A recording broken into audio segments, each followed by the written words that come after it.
AI বা artificial intelligence কিন্তু regular কোনো সফটওয়্যার না। এটা এমন এক ধরনের সিস্টেম যা শিখতে পারে, বুঝতে পারে আর সিদ্ধান্ত নিতে পারে। Yes, those are human quality.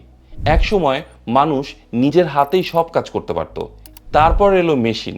Machine আমাদের কাজ দ্রুত করতে হেল্প করা শুরু করলো।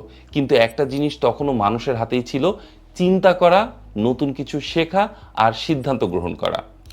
বিজ্ঞানীরা তখন প্রশ্ন করলেন, এই ক্ষমতাগুলো যদি কোনো মেশিনের থাকতো তাহলে কেমন হতো। এই প্রশ্ন থেকেই জন্ম নিল আর্টিফিশিয়াল ইন্টেলিজেন্স। ধরুন আপনি একটি গাড়ি চালাচ্ছেন, সামনে ট্রাক আসছে, কিন্তু আপনার গাড়িটি কিন্তু জানে না ধাক্কা লাগলে কি ঘটনা ঘটবে। ওর নিজের কিন্তু কোনো বুদ্ধি নেই, এজন্য ড্রাইভার দরকার। কিন্তু যেই গাড়িতে এআই আছে সে গাড়ি কিন্তু নিজেই পরিবেশ বোঝে, ঝুঁকি বোঝে, নিজেই সিদ্ধান্ত নেয়। এটাই পার্থক্য। বেশ কিছু বছর ধরে আপনি কি খেয়াল করেছেন আপনার ফোন ডিফারেন্টভাবে রেসপন্স করছে? ফোনে আপনি কি লিখবেন আগেই সাজেশন চলে আসছে। ইউটিউব বা নেটফ্লিক্সে আপনার পছন্দের ভিডিও দেখায়। গুগল ম্যাপে জ্যাম কম রাস্তাটা বের করে দেয়। অনলাইন শপিংয়ে কি কিনতে পারেন সেটা আগে থেকেই সাজেস্ট করে।